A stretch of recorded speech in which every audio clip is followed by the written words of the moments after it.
ये जो बेरोजगार गुंडे हैं ना,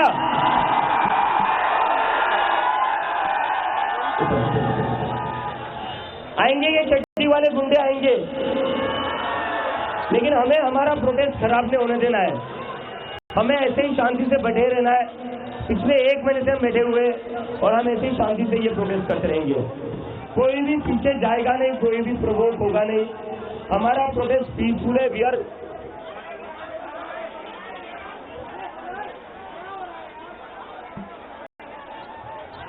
अरे आने दो, आने दो, अरे आने दो यार, क्या चल रहा है आप लोगों का, क्या चल रहा है?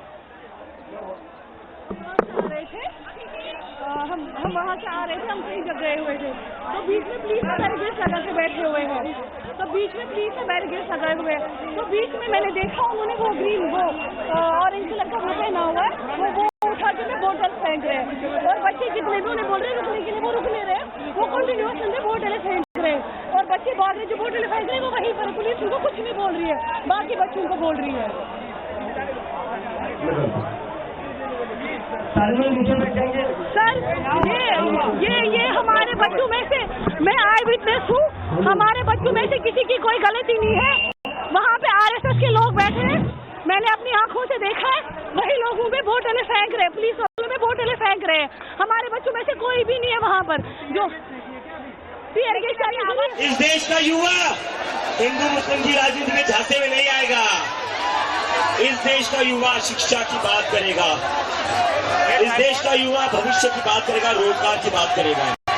हिंदू मुस्लिम की राजनीति, हिंदू मुस्लिम की राजनीति, हिंदू मुस्लिम की राजनीति, हिंदू मुस्लिम की राजनीति।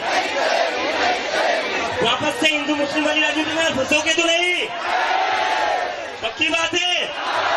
देखो, अगर हिंदू मुस्लिम की राजनीति में फंसोगे ना तो फिर वही होगा, पेपर लीक होंगे, बच्चों को आत्महत्या करनी पड़ेगी, जो युवा है वो बेरोजगार हो जाएंगे। इसलिए हिंदू मुस्लिम की राजनीति में नहीं पड़ना है। और अंत में मैं धन्यवाद करना चाहता हूँ honourable chief justice of India Suryakant ji का।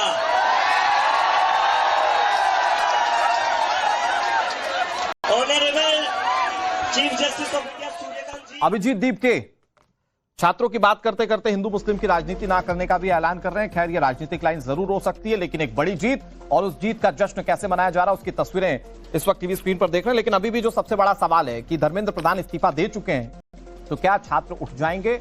और अभी जो बैठक होने वाली है, जो 3:30 बजे प्रस्तावित थी सरकार और सीजेपी के बीच में, क्या वो बैठक हो रही है? इस पर अपडेट ले लेते हैं। हिमांशु, कोई जानकारी इसको लेकर अभी भी? क्योंकि 2 मांगों पर अभी भी सीजेपी कह रही है कि हम उसको लेकर पीसफुल प्रोटेस्ट करते रहेंगे। इसका मतलब यह कि गुंजाइश है अभी मुलाकात की?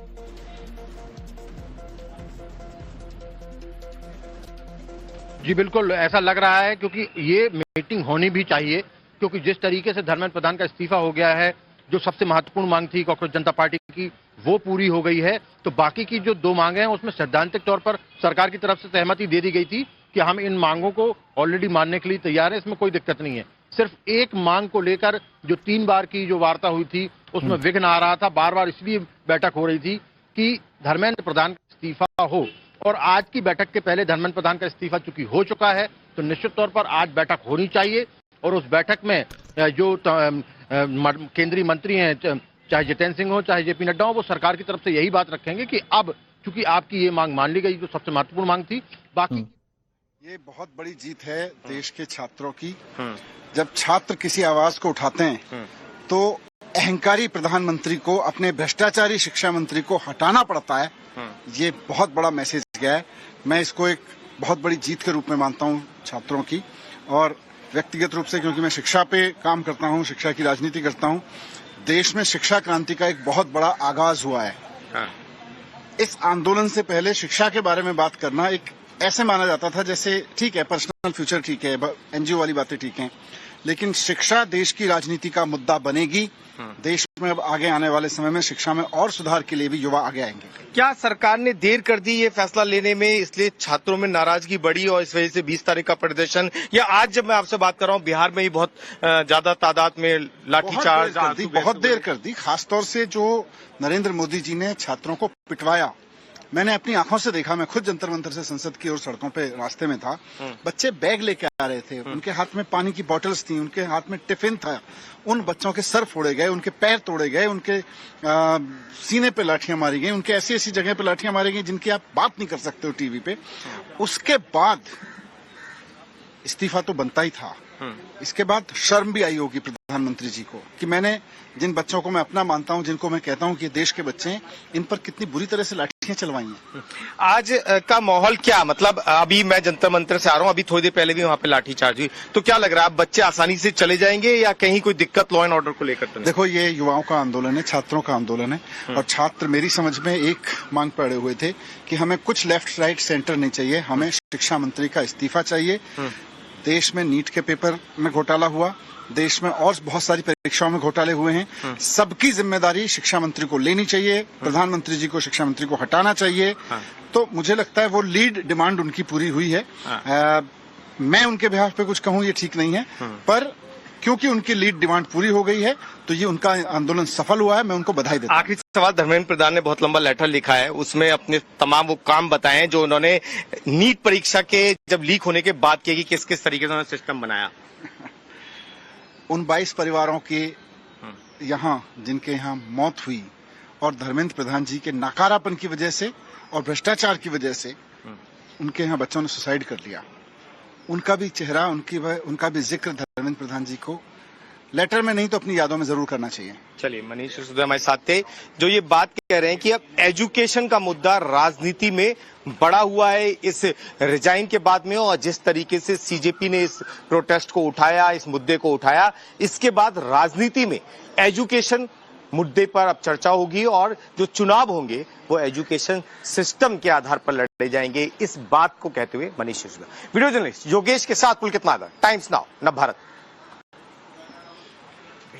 मनीष सिसोदिया को आपने सुना। मनीष सिसोदिया क्या कह रहे थे? वो कह रहे थे छात्रों की बड़ी जीत है। दबी जुबान में कहा कि भाई प्राइमरी जो आपकी मांग थी वो पूरी हो गई है तो छात्र उठ भी जाए। हालांकि सीधे उन्होंने ये बात नहीं कही। इस वक्त सौरभ दास क्या कह रहे हैं, जरा वो सुन लेते हैं। देश का युवा जब बाहर निकल आया तब उसने बोला इस्तीफा भी होगा, पुलिस वालों पे एफआईआर भी होगा और सरकार भी झुकेगी। एक बार अपने लिए जोरदार तालियां बजा दो। भारत माता की, भारत माता की, भारत माता की। दोस्तों थोड़ा पीछे चले जाओ, ये रेलिंग टूट जाएगी। सब लोग पीछे चले जाओ और बैठ जाओ।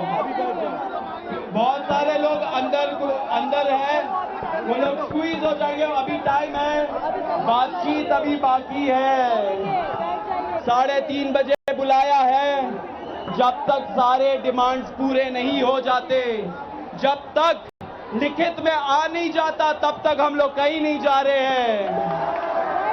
तो बैठ जाओ, पीछे हो जाओ और सब बैठ जाओ। अरे नेशनल एंथम प्ले करो।